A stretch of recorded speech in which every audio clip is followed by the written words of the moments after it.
नमस्कार, आपके साथ मैं हूं सुरभि शर्मा। इस वक्त के बुलेटिन की शुरुआत करने जा रहे हैं गुजरात से आ रही बड़ी खबरों के साथ ही आपको बता दूं, बुलेटिन में मेरे साथ है मेरी सहयोगी निधि वसंदानी।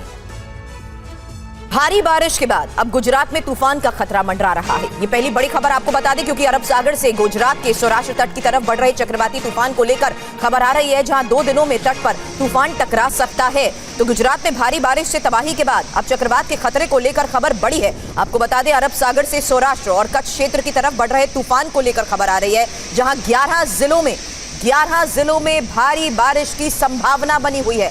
तेज हवाओं के साथ लगातार हो रही बारिश किस तरीके से पिछले कई दिनों से लोगों की मुश्किलें बढ़ा चुकी है, लेकिन अब चक्रवात का खतरा और चक्रवात के खतरे को देखते हुए किस तरीके से अब लोगों को भी सुरक्षित जगहों पर शिफ्ट किया जा रहा है, एक जानकारी आपके सामने होगी। और साथ ही अलग अलग टीमें किस तरीके से ऑपरेशंस को दे रही है अंजाम। बड़ी खबरें इस वक्त गुजरात से मिल रही हैं, जहां बारिश के बाद अब बिगड़ रहे हालात को देखते हुए हमारे तमाम सहयोगी इस वक्त हमें ज्वाइन कर रहे हैं। और द्वारका से जयेश पारकर इस वक्त हमें ज्वाइन कर चुके हैं। जयेश, इस वक्त के हालात को देखते हुए क्या कदम उठाए जा रहे हैं, क्या स्थिति है इस वक्त की?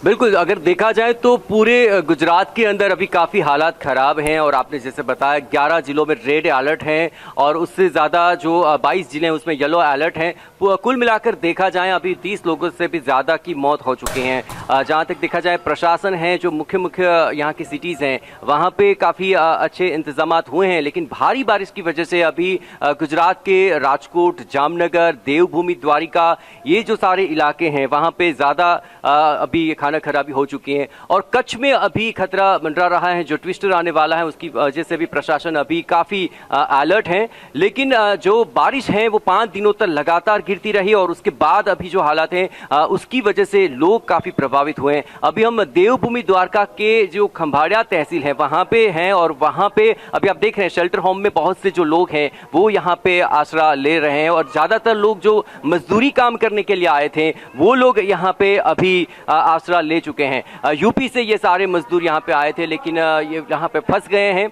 पिछले 5-6 दिनों से वो यहीं पे ही हैं और उनके पास न कुछ खाने को है न पीने को है। बस यहाँ का जो कॉरपोरेशन हॉल है वहीं पे ये सारे लोग अभी आसरा ले रहे हैं। इनका अभी यही दिक्कत है कि पानी कब कम होगा और कब इनकी ज़िंदगी आसान होगी। 1-2 लोगों से बात करने की मैं कोशिश करता हूँ। दादी माँ, जरा यहाँ पे आइए, क्या अभी आपके यहाँ मुश्किलात हो रही हैं? हमको न खाना, न पीना, न कपड़े, न लत्ते, कुछ भी नहीं है। मरे जा रहे हैं, छोटे छोटे बच्चे उघारे घूम रहे हैं, मजदूरी नहीं करने को पाई है। आज ये अंतकाल हो गया। बिल्कुल। दादाजी, आप यहाँ कितने दिनों से फंसे हैं? हमको फंसे हो गए, हमको 20 रोज फंसे हुए, बहुत परेशान हैं हम। अपने गांव जाने का भी नहीं, एक पैसा नहीं हमारे पास। अच्छा, प्रशासन की ओर से कोई मदद मिली आपको? यहाँ तंत्र की ओर से, गवर्नमेंट की ओर से मदद मिली कुछ? कुछ नहीं मिली, मदद कुछ गवर्नमेंट कैसे मिली हमको? अच्छा, तो जहाँ तक देखा जाए सुरभि, यहाँ पे प्रशासन की ओर से सिर्फ इनको शेल्टर होम दिया गया है, लेकिन खाने पीने के लिए, पहनने ओढ़ने के लिए इनको अभी तक कुछ नहीं मिला है।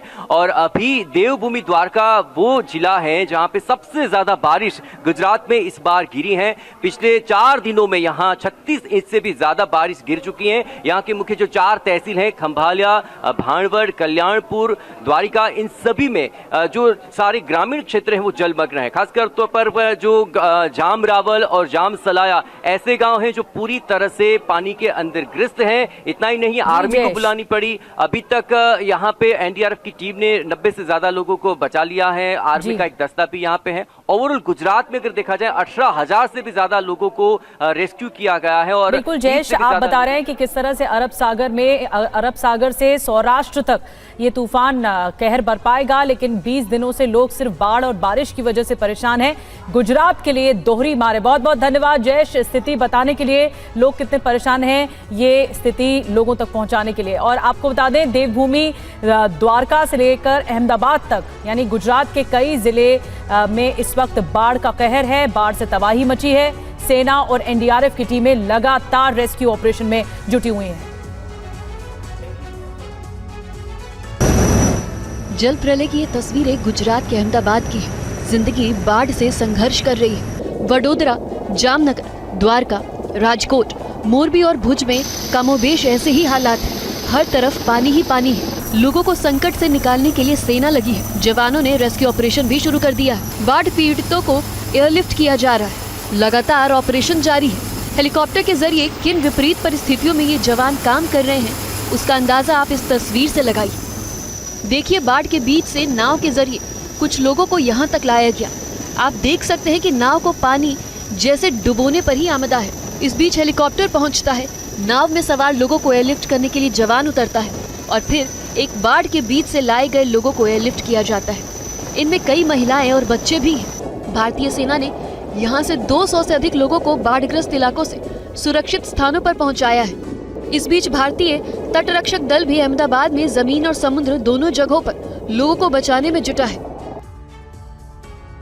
लोगों को कैसे एयरलिफ्ट किया गया वो तस्वीर आपने देखी, लेकिन गुजरात में रेस्क्यू ऑपरेशन की एक और नई तस्वीर, क्योंकि कोस्ट गार्ड ने यहाँ द्वारका में रेस्क्यू ऑपरेशन चलाया और बाढ़ में फंसे लोगों को कैसे रेस्क्यू किया गया उसकी एक और तस्वीर अब आपके सामने। लगातार बिगड़ रहे हालात और इन मुश्किल हालात में फंसे लोगों को निकालने की कोशिशें भी पिछले कई दिनों से जारी हैं। एक तरफ जहां हेलीकॉप्टर से लोगों को एयरलिफ्ट करते हुए ये तस्वीर सामने आ रही है, उससे ये साफ हो गया कि अलग अलग जगहों पर किस तरीके से टीमों की तैनाती के साथ साथ कोशिश यही की जा रही है कि जल्द लोगों को सुरक्षित स्थान पर पहुंचाया जा सके।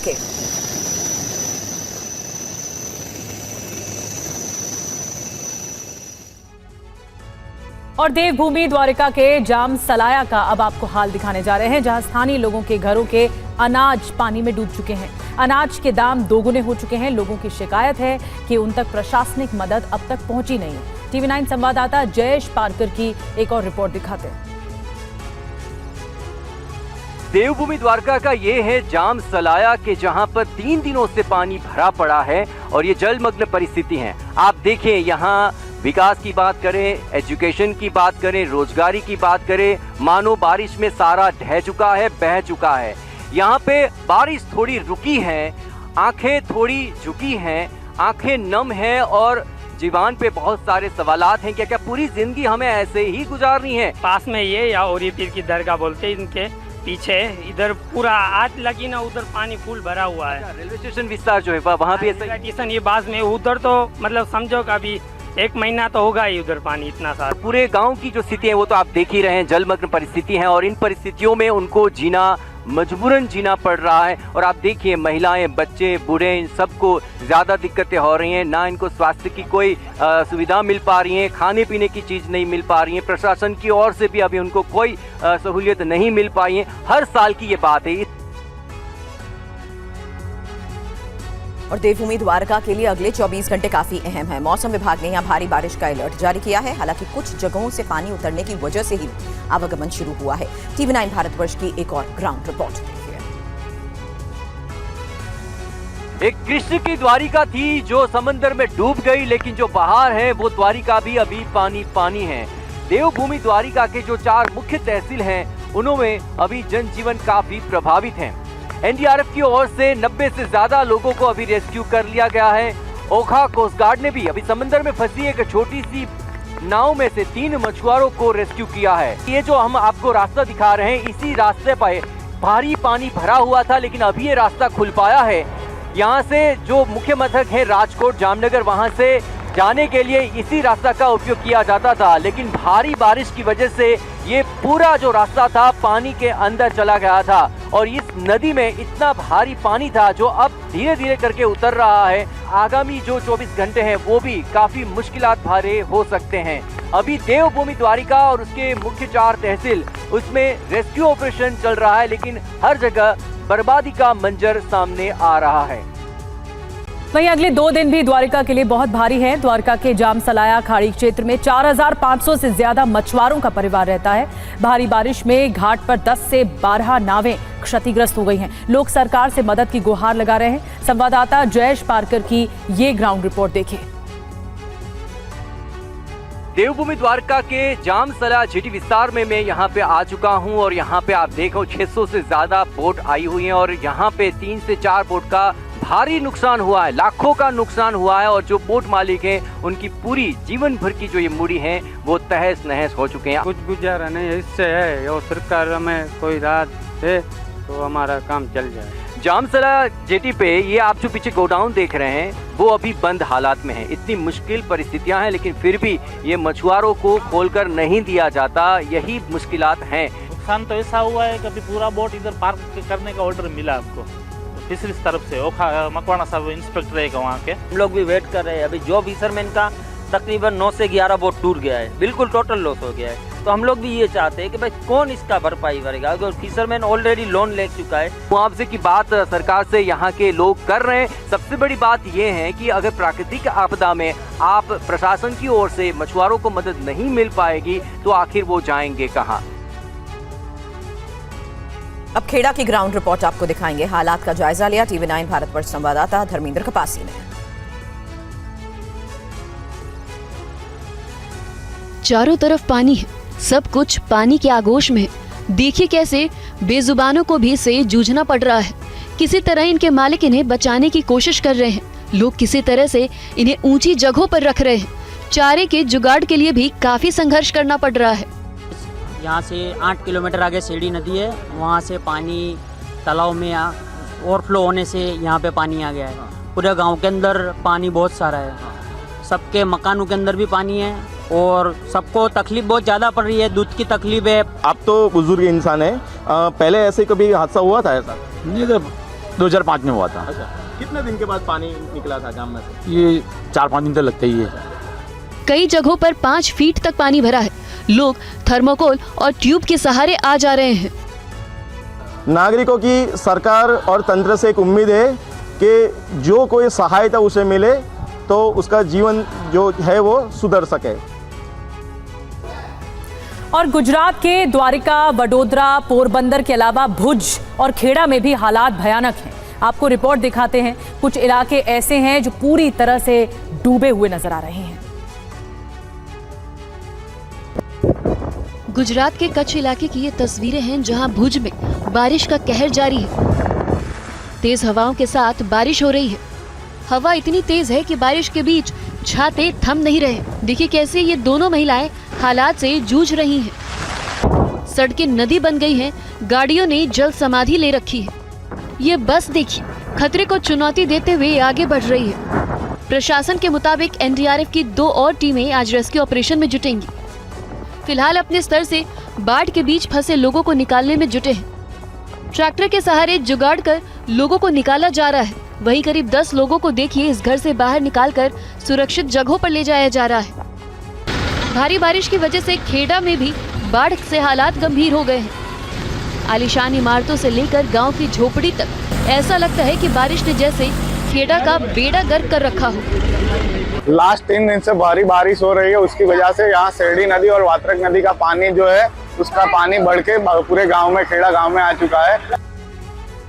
और यूपी के बहराइच में भेड़ियों की तलाश जारी है। ड्रोन से भी भेड़ियों की तलाश की जा रही है। कल वन विभाग की एक टीम ने एक और भेड़िया पकड़ा। आपको बता दें 4 आदमखोर भेड़ियों को अभी तक पकड़ा जा चुका है। बाकी भेड़ियों की तलाश में वन विभाग जुटा हुआ है और अब तक 7 लोगों की इन भेड़ियों ने जान ले ली है।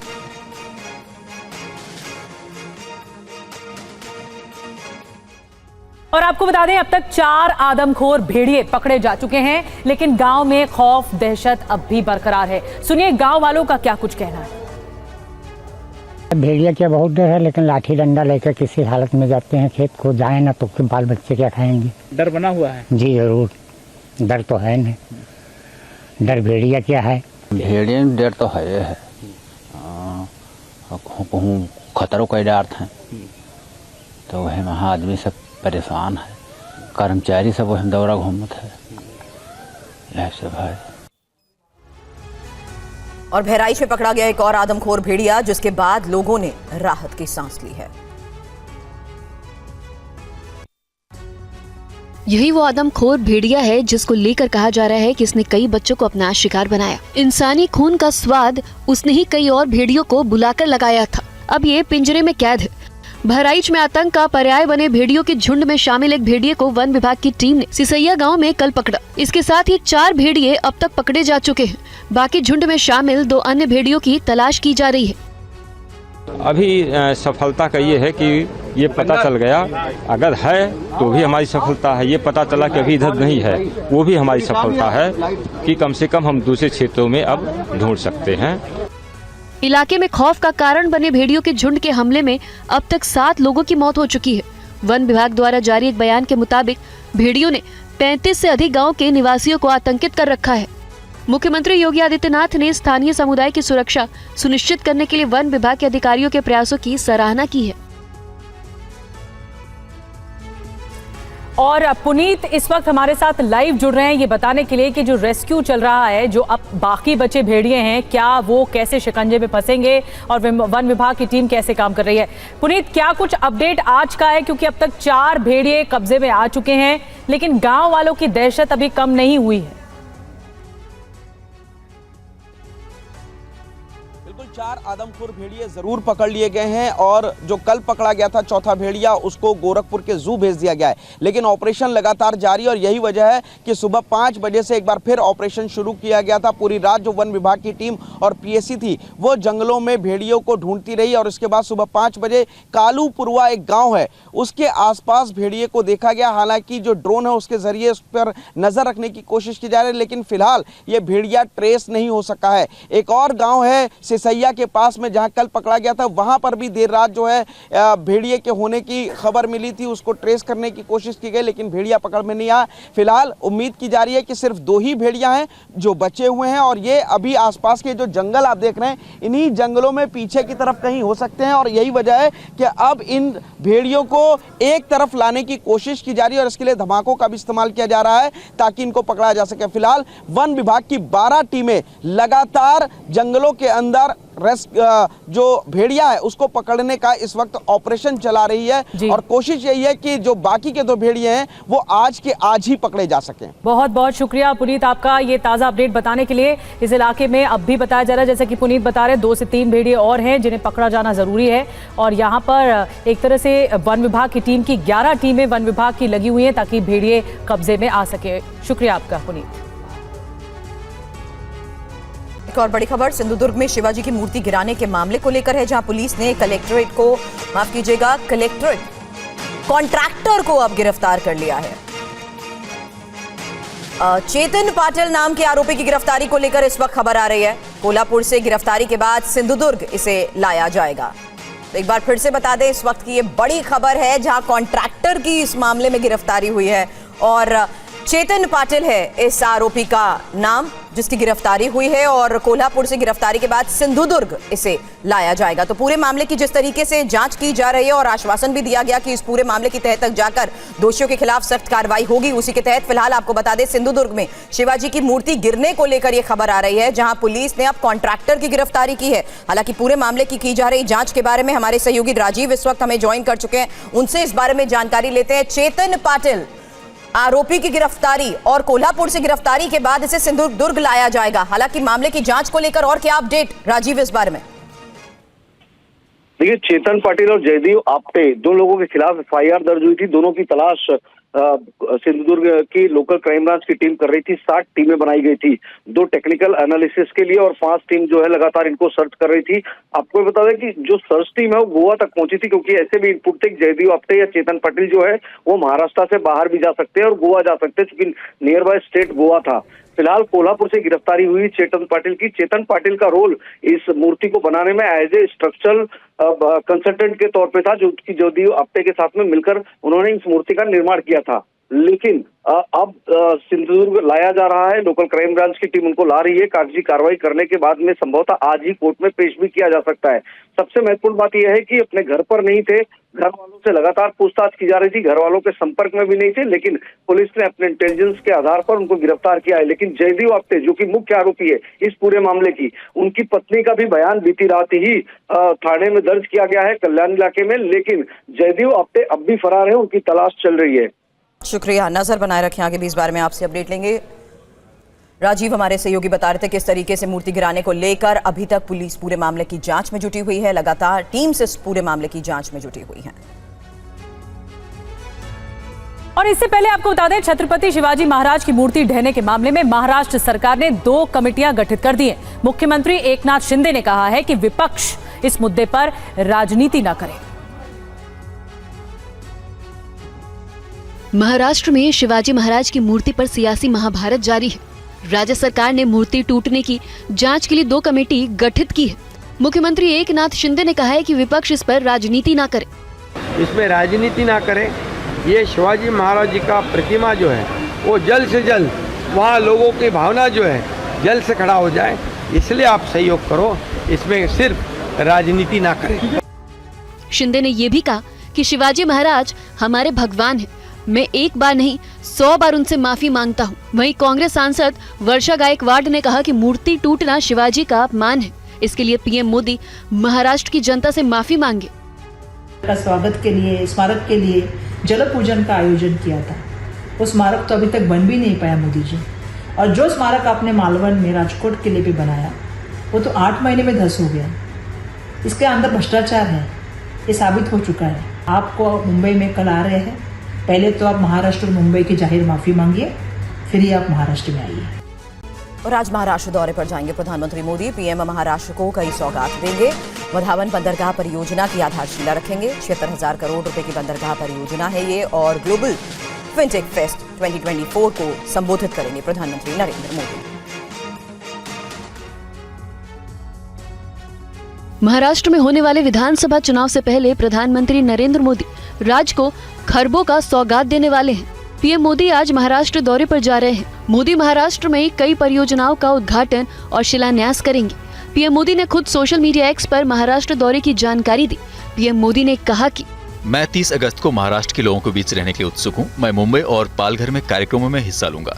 मुंबई में मैं सुबह करीब 11 बजे ग्लोबल फिटनेस फेस्ट 2024 में हिस्सा लूंगा। इसके बाद मैं वाधवन बंदरगाह परियोजना के शिलान्यास कार्यक्रम के लिए पालघर में रहूंगा।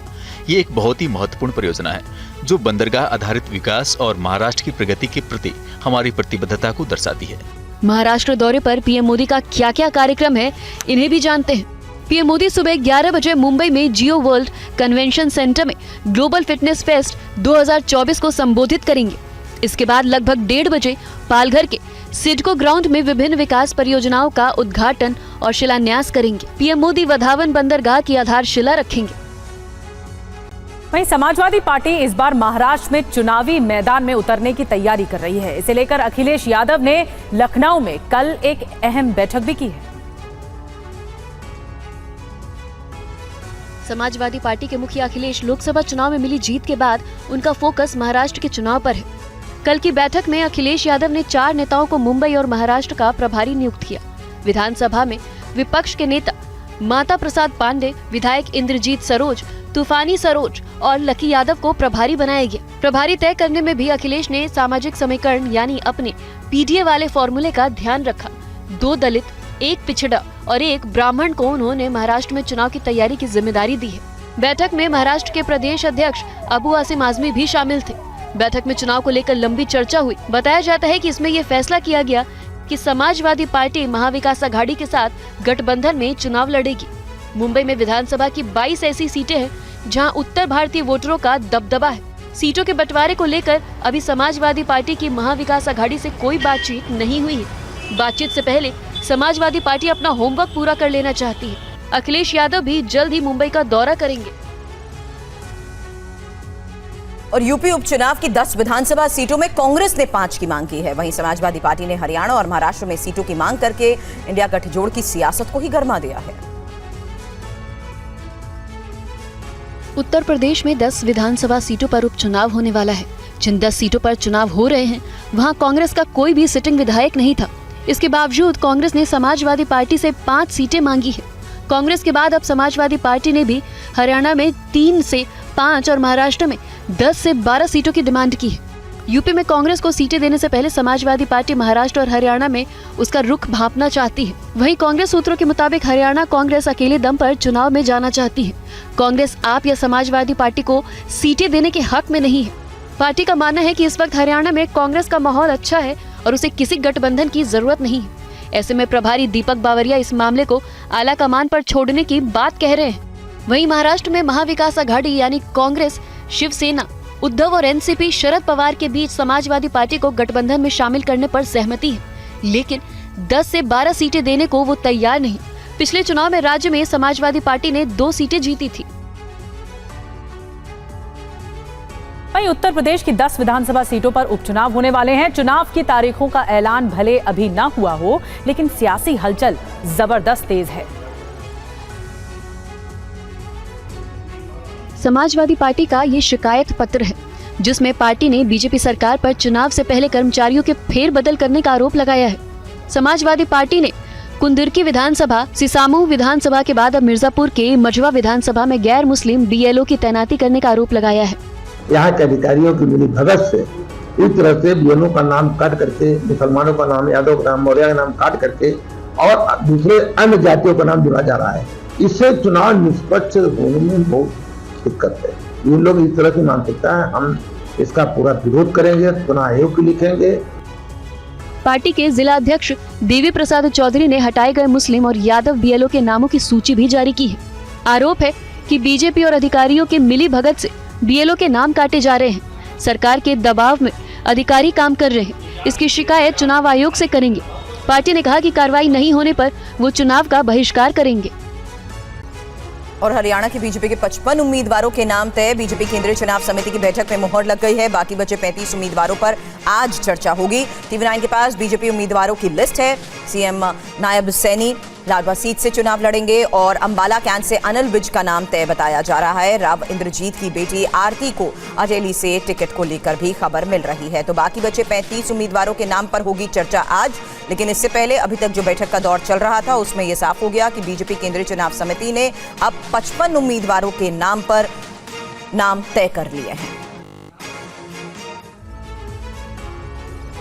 दिल्ली में देर शाम बीजेपी केंद्रीय चुनाव समिति की बैठक हुई, जिसमें 90 सीटों पर उम्मीदवारों की लिस्ट पर चर्चा हुई। इस मीटिंग में प्रधानमंत्री मोदी, गृह मंत्री Amit Shah, JP Nadda, Dharmendra Pradhan, MLA Khattar, CM Nayab Singh Saini, विप्लव देव मौजूद रहे।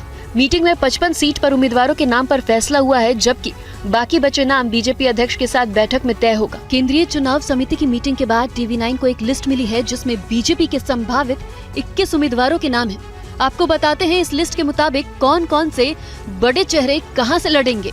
लाडवा से मुख्यमंत्री नायब सिंह सैनी, अंबाला कैंट से अनिल विज, अंबाला सिटी से असीम गोयल है। वहीं जिंद से महिपाल डांडा, पानीपत से प्रमोद विज के नाम शामिल है। बीजेपी हरियाणा में लगातार तीसरी बार सरकार बनाने के मिशन में जुटी है। कांग्रेस भूपेंद्र सिंह हुड्डा और उनके बेटे दीपेंद्र सिंह हुड्डा को आगे कर पार्टी जाट समुदाय का वोट तय मानकर चल रही है। कांग्रेस को जहां जाट, मुस्लिम और दलित के समीकरण पर भरोसा है, तो वहीं बीजेपी उत्तर प्रदेश की तर्ज पर ज्यादा से ज्यादा समुदाय को लुभाने की तैयारी कर रही है।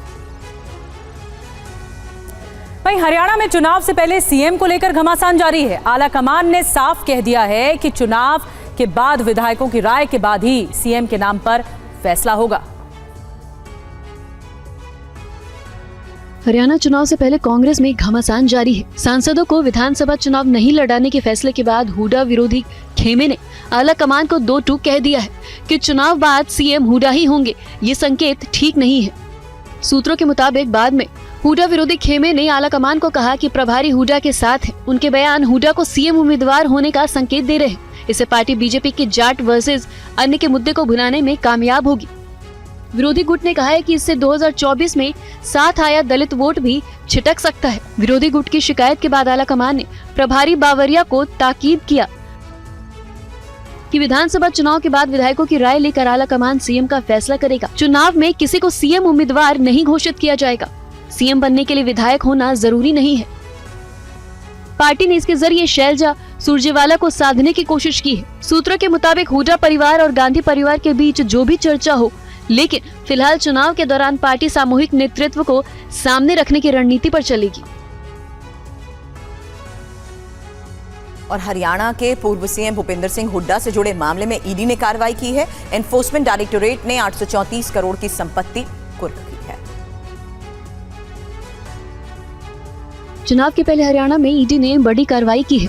हरियाणा के पूर्व मुख्यमंत्री भूपेंद्र सिंह हुड्डा के खिलाफ ईडी का बड़ा एक्शन हुआ है। जांच एजेंसी ने हुड्डा, EMAAR और MGF डेवलपमेंट्स लिमिटेड सहित अन्य आरोपियों के खिलाफ मनी लॉन्ड्रिंग के एक मामले में 834 करोड़ रुपए की संपत्ति कुर्क की है। ये संपत्ति गुरुग्राम और दिल्ली के 20 गाँव में है। ईडी ने छापेमारी के दौरान MR इंडिया लिमिटेड की 501 करोड़ 13 लाख की संपत्ति कुर्क की है। साथ ही MGF डेवलपमेंट्स लिमिटेड पर कार्रवाई करते हुए 332 करोड़ 69 लाख रुपए की संपत्ति कुर्क की।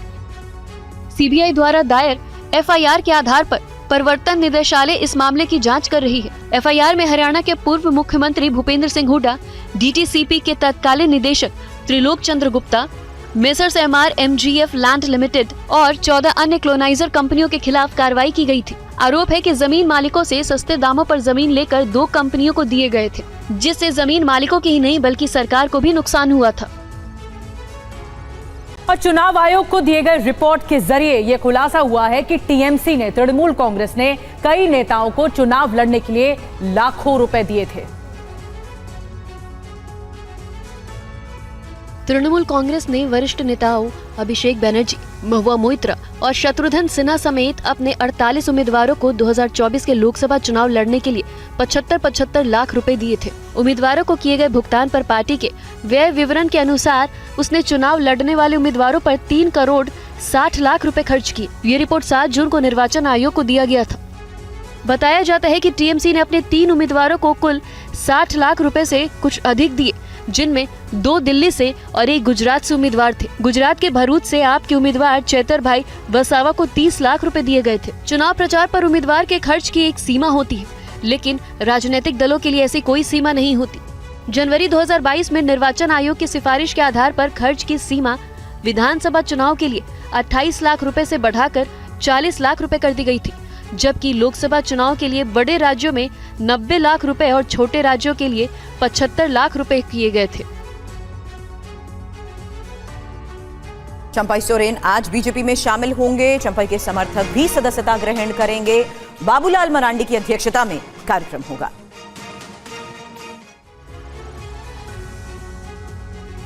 झारखंड के पूर्व मुख्यमंत्री और JMM से इस्तीफा दे चुके आदिवासी नेता चंपई सोरेन आज बीजेपी में शामिल हो रहे हैं। चंपई सोरेन हजारों समर्थकों के साथ बीजेपी का दामन थामेंगे। 30 तारीख को हम भारतीय जनता पार्टी में शामिल होंगे, सदस्य लेंगे। उसके बाद सबसे बड़ा पार्टी है देश में। पार्टी किस तरह का हमको किस क्षेत्र में या झारखंड क्षेत्र किस तरह का काम को हमको दायित्व देंगे, उसी हिसाब से हम काम करेंगे। चंपई सोरेन के लिए बीजेपी में आज दोपहर 2 बजे खास कार्यक्रम का आयोजन किया गया है। प्रदेश प्रभारी लक्ष्मीकांत वाजपेयी, प्रदेश चुनाव प्रभारी केंद्रीय मंत्री शिवराज सिंह चौहान, मुख्यमंत्री हिमंता बिस्वा शर्मा, अर्जुन मुंडा समेत झारखंड बीजेपी के तमाम नेताओं की उपस्थिति में चंपई सोरेन बीजेपी में शामिल होंगे। पार्टी को उम्मीद है कि झारखंड चुनाव से पहले चंपई सोरेन के शामिल होने से आदिवासी क्षेत्र में उसकी स्थिति और मजबूत होगी। और कांग्रेस नेता राहुल गांधी ने भारत जोड़ो न्याय यात्रा का एक वीडियो शेयर किया है, जिसमें वो जिउ जित्सु यानी मार्शल आर्ट की एक फॉर्म करते हुए दिखाई दे रहे हैं।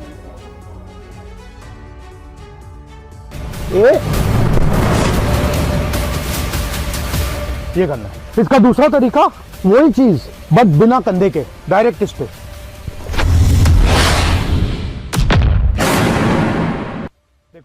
राहुल का ये अंदाज अब से पहले आपने नहीं देखा होगा।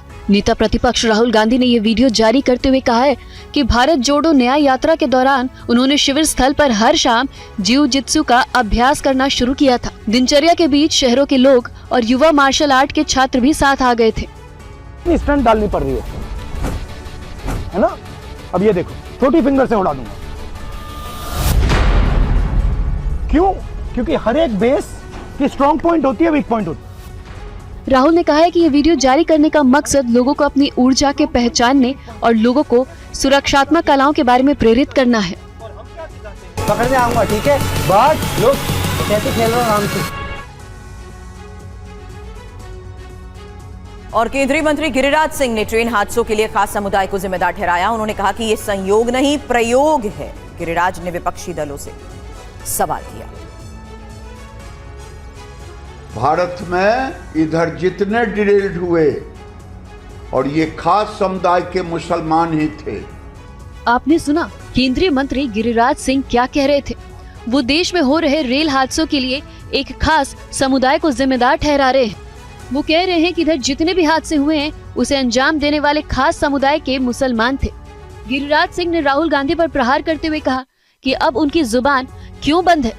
अब तो बातें खुलने लगी है कि रेल ये हादसा नहीं है, ये संयोग नहीं है, ये एक प्रयोग है भारत के रेल को, भारत को अस्त व्यस्त करने का।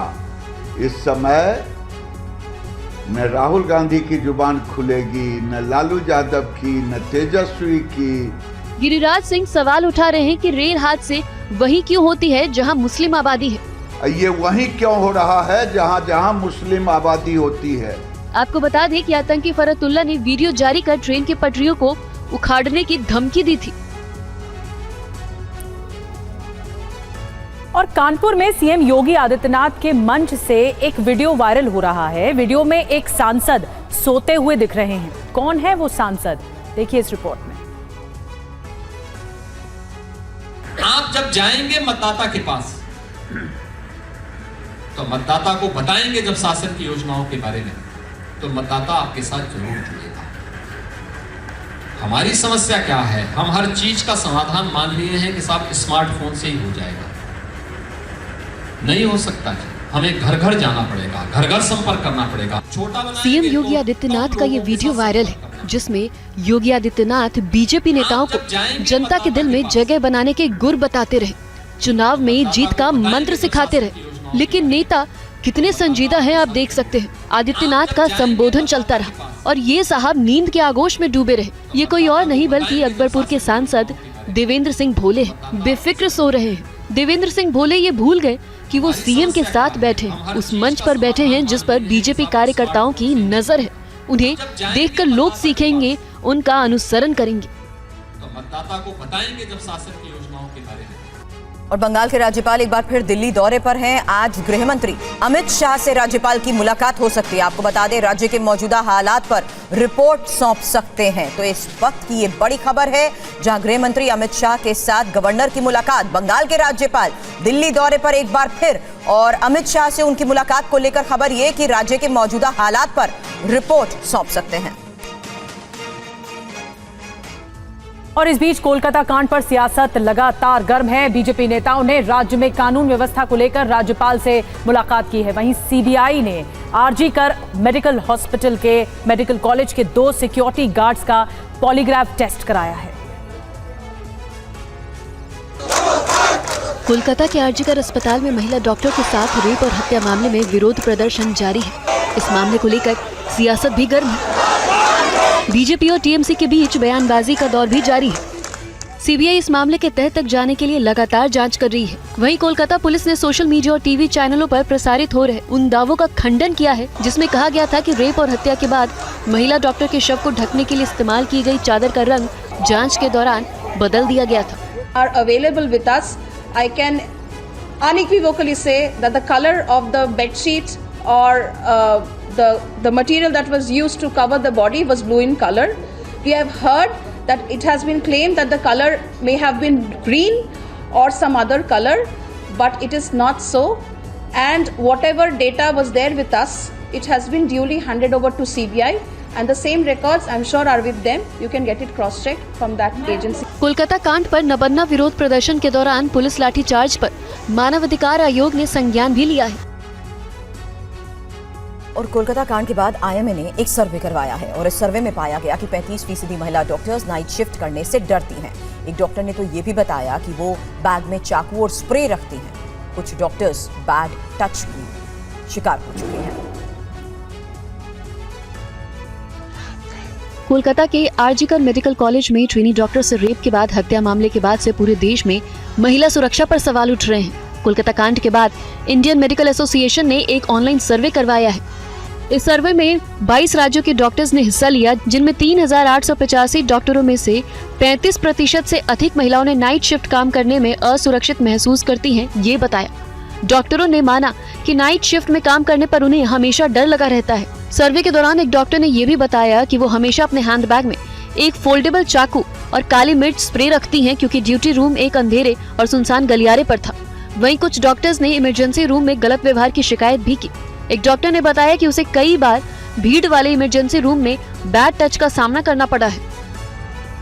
सर्वे में जो बात निकल कर आई है उसमें सुरक्षा कर्मियों की संख्या बढ़ाना, सीसीटीवी कैमरे लगाना, केंद्रीय सुरक्षा अधिनियम को लागू करना, विजिटर्स की संख्या को सीमित करना, अलार्म सिस्टम लगाना और ताले वाले सुरक्षित ड्यूटी रूम जैसी बुनियादी सुविधाएं शामिल हैं। और पश्चिम बंगाल की मुख्यमंत्री ममता बनर्जी के बयान पर बवाल मचा हुआ है। ममता बनर्जी के खिलाफ पटना के गांधी मैदान थाना में लिखित शिकायत दर्ज कराई गई है। शिकायत में मुख्यमंत्री पर कड़ी कार्रवाई की मांग भी की गई है। মনে রাখবেন, বাংলায় যদি আগুন লাগান, আসামও থেমে থাকবে না, নর্থ ইস্টও থেমে থাকবে না, উত্তরপ্রদেশও থেমে থাকবে না, বিহারও থেমে থাকবে না, ঝাড়খণ্ডও থেমে থাকবে না, উড়িষ্যাও থেমে থাকবে না, আর দিল্লিও থেমে থাকবে না। আপনার চেয়ারটা আমরা টলমল করে দেব। ममता बनर्जी के इस बयान पर पूरे देश में उबाल है। इस बयान को लेकर पश्चिम बंगाल की मुख्यमंत्री ममता बनर्जी के खिलाफ पटना में शिकायत दर्ज की गई है। पटना के गांधी मैदान थाना में बीजेपी युवा मोर्चा ने लिखित बयान दर्ज कराया है। शिकायतकर्ता ने कहा है कि ममता बनर्जी ने कानूनी रूप से संवैधानिक पद पर रहते हुए और असंवैधानिक बातों का प्रयोग करके पूरे देश के आम जनमानस की भावनाओं को आहत पहुंचाया है।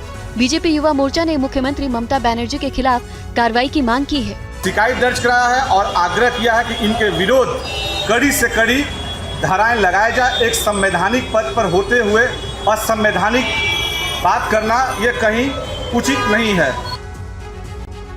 और अयोध्या के गोसाईगंज में युवती की लाश मिली है। रेलवे स्टेशन के पुराने खंडर में मिली सड़ी गली लाश। 24 अगस्त से युवती लापता थी। पुलिस ने 2 आरोपियों को भी गिरफ्तार किया है। प्रेमी ने दूसरे लड़के से बात करने पर हत्या को अंजाम दिया है। तो पूरे मामले की इन्वेस्टिगेशन और मामले पर हुई गिरफ्तारी के बाद ये साफ हो गया कि किस तरीके से इस हत्याकांड को अंजाम दिया गया। प्रेमी ने दूसरे लड़के से बात करने पर हत्या की और 2 आरोपियों की गिरफ्तारी की गई है।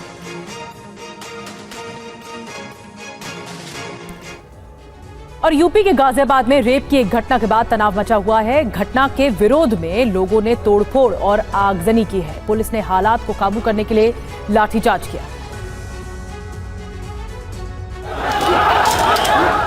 पुलिस ने दे दनादन लाठियां बरसाई। लोगों को जबरन खदेड़कर हटाया गया। ये हालात पैदा हुए लिंक रोड थाना क्षेत्र में, जहां लोग एक नाबालिग लड़की से रेप के बाद गुस्से में हैं। भीड़ तितर बितर हो गई। लेकिन इससे पहले की एक और तस्वीर देखिए, जब गुस्साए लोगों का गुस्सा इस कबाड़ी वाली जगह पर टूटा। तोड़ फोड़ की ये वारदात उस जगह पर की गई जहां आरोपी कबाड़ का काम किया करते थे। बताया जाता है कि ब्रिज बिहार इलाके के कबाड़ का काम करने वाले 3 लड़के पीछे के गेट से एक घर में दाखिल हो गए, जिन्होंने घर में अकेली नाबालिग लड़की के साथ मारपीट की। जब वो बेहोश हो गई तो उसके साथ गैंग रेप किया और फिर फरार हो गए। गुस्साए लोगों ने कबाड़ी वाले इलाके में तोड़फोड़ के बाद आग लगा दी। प्रदर्शनकारियों का कहना है कि आरोपियों पर पुलिस ने अब तक कोई ठोस कार्रवाई नहीं की है। एक आरोपी को पुलिस ने गिरफ्तार किया है तो उसको सबके सामने लाया जाना चाहिए। मामला दूसरे समुदाय से जुड़ा है। हिंदू संगठनों ने पुलिस के रवैये पर भी सवाल खड़े किए। यूपी के हमीरपुर में भी नाबालिग लड़की को अगवा कर गैंगरेप का मामला सामने आया है। आरोपी फरार है। हमीरपुर थाने में रेप पीड़ित की बड़ी बहन ने केस दर्ज कराया है। परिजनों की माने तो नाबालिग लड़की को उस वक्त अगवा किया गया जब वो बाजार गई थी। 3 लोग इसमें शामिल हैं जिन्होंने लड़की को अगवा करने के बाद शराब पिलाई और फिर गैंग रेप किया। हमारी बहन के साथ 3 लोगों ने बलात्कार किया है। सरसई गांव ले गए थे, बहाने से बुला के कि तुम्हारी बहन बुला रही है, जबकि हम थे नहीं, हम अपनी ससुराल में थे। परिजनों की शिकायत है कि वो रेप पीड़िता के साथ रात भर थाने में रहे, लेकिन उनकी रिपोर्ट नहीं लिखी गई। बाद में दबाव के बाद मुकदमा दर्ज किया गया। पूरी रात हम लोग थाने में रहे, उसको रखा। जब उसने कहा कि हमारे साथ चलो, हम जगह दिखा रहे, अड्डे दिखा रहे, जहाँ दारू पीली वो भी दिखा रहे, तो कोई नहीं गया जांच पड़ताल करने। हमीरपुर राठ कोतवाली में 3 आरोपियों के खिलाफ केस दर्ज किया गया है और अब पुलिस उनकी तलाश कर रही है। नामजद अभियुक्तों के विरुद्ध सुसंगत धाराओं में अभियोग पंजीकृत कर लिया गया है तथा नामित अभियुक्तों की गिरफ्तारी हेतु टीम बनाकर विविध संभावित स्थानों पर दबिश दी जा रही है। और उत्तर प्रदेश के मुजफ्फरनगर में एक प्राइवेट नर्सिंग में नाबालिग लड़की से छेड़छाड़ का मामला सामने आया है। पीड़ित लड़की पथरी का ऑपरेशन कराने गई थी। इस प्राइवेट नर्सिंग होम के संचालक डॉक्टर विकास पंवार पर संगीन आरोप है। आरोपी लड़की से इलाज के दौरान छेड़छाड़ का है। बताया जाता है कि लड़की पथरी के ऑपरेशन के लिए आई थी। चेकअप के बहाने डॉक्टर ने छेड़खानी की, जिसके बाद परिजनों ने पुलिस से शिकायत की। आरोपी डॉक्टर के खिलाफ पॉक्सो एक्ट के तहत मुकदमा दर्ज कर लिया गया है। अभी इसमें साक्ष्य संकलन की कार्रवाई जारी है। साक्ष्य संकलन और गिरफ्तारी के लिए विवेचक को निर्देशित किया गया है। जो एविडेंस आएगा उनके आधार पर अग्रिम विवेचना अमल में लाई जाएगी। बताया जाता है कि ऑपरेशन के लिए 17 जुलाई को उसे भर्ती कराया गया था। चेकअप के दौरान परिजनों को कमरे से बाहर निकाल दिया गया था।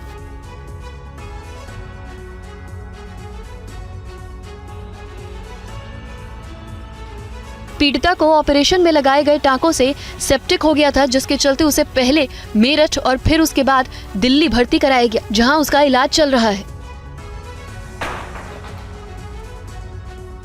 दिल्ली पुलिस को बिना वर्दी के पूर्णिया में भारी फजीहत झेलनी पड़ी। पुलिस एक आरोपी के मिलते जुलते शक्ल वाले के घर में दाखिल हो गई। इसके बाद कैसे बवाल खड़ा हो गया, देखिए इस रिपोर्ट में। पूर्णिया के कस्बा में लोग हंगामा कर रहे हैं। लोगों का गुस्सा इस बात पर है कि कानून वालों ने आम लोगों की मर्यादा के साथ खिलवाड़ किया है और बगैर जाने समझे एक घर में घुस गए। यहाँ तक कि महिला के कमरे में भी पुलिस पहुँच गई, जिसके बाद लोग भड़क उठे।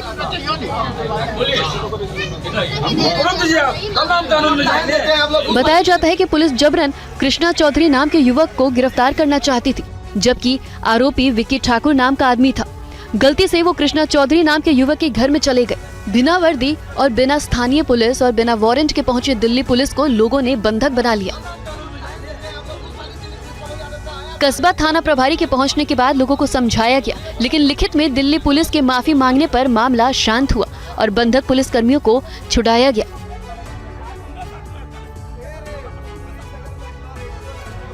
इससे पहले दिल्ली पुलिस कर्मियों ने लोगों से माफी भी मांगी थी।